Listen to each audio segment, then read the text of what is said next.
आक्रोश मराठी न्यूज, जनसामान्याचे हक्काचे व्यासपीठ। अजनुज येथे 34वा अखंड हरिनाम सप्ताह उत्साहात संपन्न। जानुबाई मंदिर परिसरात शिवशंकराच्या नवीन मंदिरास सुवर्णकळसरोहण। अजनुज प्रतिनिधी। अजनुज गावामध्ये दरवर्षीप्रमाणे यंदाही अखंड हरिनाम सप्ताह अत्यंत भक्तिमय वातावरणात आणि उत्साहात पार पडला। गेल्या 34 वर्षांची अखंड परंपरा जपत यावर्षीचा हा 34वा सप्ताह जानुबाई मंदिर परिसरात 7 दिवस मोठ्या भक्तिभावाने साजरा करण्यात आला। सप्ताहाचे मुख्य औचित्य साधून जानुबाई मंदिराशेजारी पूर्वपार चालत आलेल्या शिवशंकराच्या पिंडीच्या ठिकाणी बांधण्यात आलेल्या भव्य नवीन मंदिरावर कळसारोहण सोहळा मोठ्या थाटामाटात पार पडला। ग्रामस्थांची ही अनेक दिवसांपासूनची प्रलंबित इच्छा पूर्ण झाल्याने संपूर्ण गावात आनंदाचे वातावरण आहे। हजारो वारकऱ्यांची उपस्थिती व उत्कृष्ट नियोजन।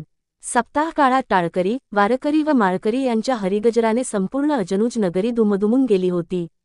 सप्ताह कमिटीच्या सर्व सदस्यांनी अत्यंत उत्तम नियोजन करून हा सोहळा यशस्वीरित्या पार पाडला।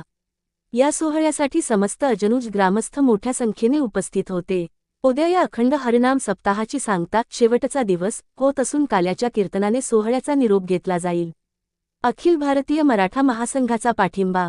सप्ताहाच्या पार्श्वभूमीवर काल अखिल भारतीय मराठा महासंघाचे दत्ता पाटील यांनी कार्यक्रमाला विशेष उपस्थिती लावली। या प्रसंगी त्यांनी उपस्थितांना संबोधित करताना मनोज जरांगे पाटील यांच्या नेतृत्वाखाली निघणाऱ्या चलो मुंबई आंदोलनाला अजनुज गावाने पूर्ण ताकदीने पाठिंबा द्यावा असे आवाहन केले। आक्रोश मराठी न्यूजसाठी प्रतिनिधी मोहन खुडे।